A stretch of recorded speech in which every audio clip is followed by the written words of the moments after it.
بسم اللہ الرحمن الرحیم۔ السلام علیکم۔ مجھے امید ہے کہ آپ سب بالکل خیر و عافیت سے ہوں گے، اور میری دعا ہے کہ آپ جہاں بھی رہیں خیر و عافیت سے رہیں۔ اللہ تعالیٰ کا بہت بڑا احسان ہے، شکر ہے اور انعام ہے کہ اللہ تعالیٰ نے ہمیں مسلمان پیدا کیا ہے، اور اللہ تعالیٰ نے ہمیں ماہ صیام عطا کیا ہے۔ ماہ رمضان اللہ تعالیٰ نے ہمیں عطا کیا ہے۔ یہ نعمتوں، رحمتوں اور برکتوں کا مہینہ ہے، اور اللہ پاک کا ہم جتنا بھی شکر ادا کر لیں وہ کم ہے کہ اللہ تعالیٰ نے اتنا عظیم مہینہ ہمیں عطا کر دیا ہے۔ ماہ رمضان کا آخری عشرہ بہت ہی اہم ہوتا ہے۔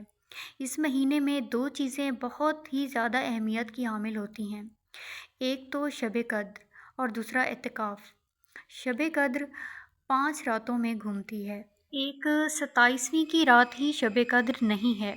ہمارے ملک میں 27ویں کی رات ایسے منائی جاتی ہے کہ جیسے 27ویں کی رات ہی شب قدر ہے، حالانکہ ایسا نہیں ہے، کیونکہ اللہ تعالیٰ نے اس رات کو گھما دیا ہے 5 راتوں میں۔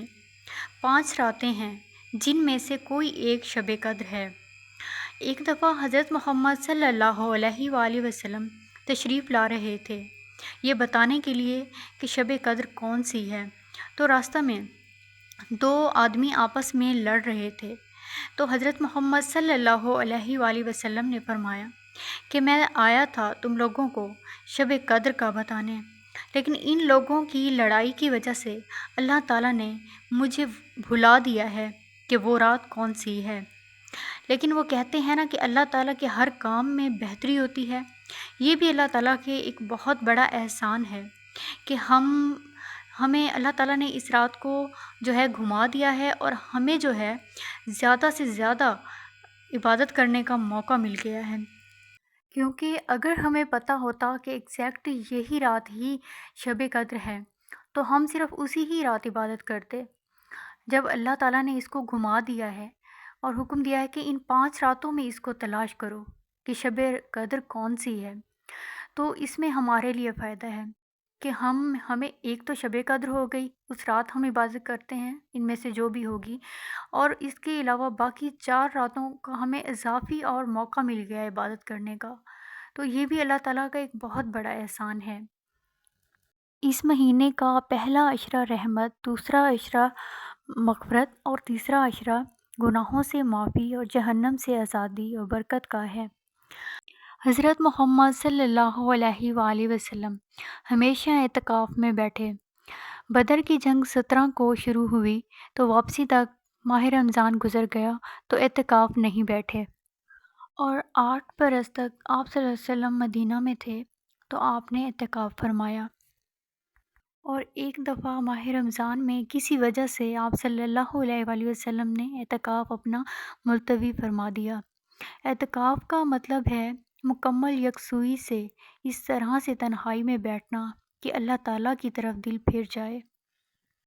تو اسی لیے رمضان کے آخری عشرے میں کچھ دن تنہائی میں بیٹھنا اور اللہ تعالیٰ کی عبادت کرنا، اللہ تعالیٰ سے دعائیں کرنا، اللہ تعالیٰ سے ریاض و نیاز کرنا، یہ اعتکاف کہلاتا ہے۔ اور جب کوئی چیز رسم بن جاتی ہے اور وہ رسم کے طور پر کی جاتی ہے تو اس کی روح نکل جاتی ہے، اور جب اعتکاف ہی تنہائی کی بجائے بھیڑ میں کیا جائے اور اعتکاف ہی مجلس بن جائے تو وہ اعتکاف نہیں رہتا۔ کوشش کیا کریں کہ آپ اعتکاف میں جب بھی بیٹھیں آپ تنہائی میں بیٹھیں اور اللہ تعالیٰ سے اپنا رابطہ مضبوط کریں، اللہ تعالیٰ کی عبادت کریں تنہائی میں بیٹھ کر۔ اور اس کے ساتھ ہی اس مہینے میں اس آخری عشرے میں خاص طور پر آپ اپنے مرحومین کو بھی یاد رکھیں، جو لوگ اس دنیا سے چلے گئے ہیں، جو بھی ہمارے رشتہ دار ہیں، ہمارے اپنے ہیں یا ہمارے جاننے والے ہیں، سب کے لیے مغفرت کی دعا کیا کریں کہ اللہ تعالیٰ ان کی مغفرت فرمائے۔ اس نیک ماہ صیام کا صدقہ، اس نیک مہینے کا صدقہ اللہ تعالیٰ سب کی مغفرت فرمائے، اور اللہ تعالیٰ ہمیں بھی نیکی کرنے کی توفیق فرمائے، اور اللہ تعالیٰ ہماری وہ عبادات قبول فرمائے، چھوٹی موٹی جتنی بھی ہم کر سکتے ہیں، جتنی بھی ہم نے کی ہیں عبادتیں، ان عبادتوں کی قبولیت کی دعا ضرور کیا کریں۔ ایک دن کا اعتکاف جہنم سے 3 خندق کی دوری ہے۔ اور ایک خندق زمین اور آسمان کے برابر جتنا فاصلہ ہے۔ تو اللہ تعالیٰ ہمیں اعتکاف میں بیٹھنے کی توفیق عطا فرمائے اور ہمارا اعتکاف قبول فرمائے، اور جو بھی ہم نے عبادتیں کی ہیں وہ بھی قبول فرمائے۔ کوشش کریں کہ ماہ رمضان میں زیادہ سے زیادہ آپ خود کو عبادت میں مصروف رکھیں۔ آپ چلتے پھرتے اٹھتے بیٹھتے ہر وقت کوئی نہ کوئی ذکر کرتے رہیں، استغفار پڑھتے رہیں، تسبیحات اربع پڑھتے رہیں، سبحان اللہ والحمد للہ لا الہ الا اللہ واللہ اکبر پڑھتے رہیں، یا پھر آپ کوئی اور تسبیح پڑھتے رہیں۔ درود پاک پڑھتے رہیں گے تو یہ تو سب سے زیادہ افضل عبادت ہے۔ حضرت ابی بن کعب رضی اللہ تعالیٰ عنہ کہتے ہیں کہ حضرت محمد صلی اللہ علیہ وآلہ وسلم نے ایک دفعہ درود پاک پڑھنے اور دیگر عبادات کا ذکر فرمایا، تو میں نے کہا کہ یا رسول اللہ، کہ میں کتنی مقدار میں آپ پر درود بھیجوں؟ تو انہوں نے فرمایا کہ جتنا تمہارا دل کرے۔ تو انہوں نے کہا کہ یا رسول اللہ، میں ایک حصہ آپ پر درود بھیجوں گا اور 3 حصے دیگر وظائف اور عبادات کروں گا۔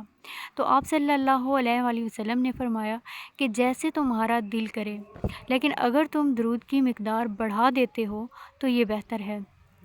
تو اس نے کہا کہ یا رسول اللہ، میں 2 حصے آپ پر درود بھیجوں گا اور باقی 2 حصے باقی عبادات کروں گا۔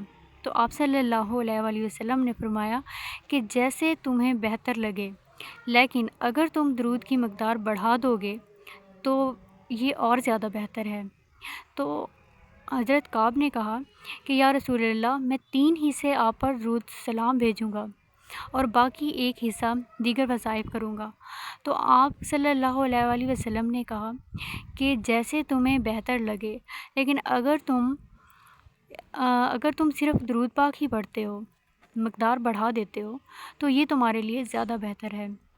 تو حضرت کعب نے کہا کہ یا رسول اللہ، تو میں پھر صرف آپ پر درود و سلام ہی پڑھا کروں گا۔ تو فرمایا کہ اس سے تمہارے تمام دکھ، مصیبتیں اور پریشانیاں دور کر دی جائیں گی، اور تمہارے گناہوں کی مغفرت بھی اسی سے ہی کر دی جائے گی۔ اللہ تعالیٰ سے دعا ہے کہ اللہ تعالیٰ ہمیں حضرت محمد صلی اللہ علیہ وآلہ وسلم کے بتائے ہوئے راستے پہ چلنے کی توفیق اور ہمت دے۔ اور یہ میری آج کی ویڈیو تھی، اور اگر یہ اچھی لگی ہو تو اس کو لائک اور پلیز چینل کو سبسکرائب کر دیجیے۔ شکریہ۔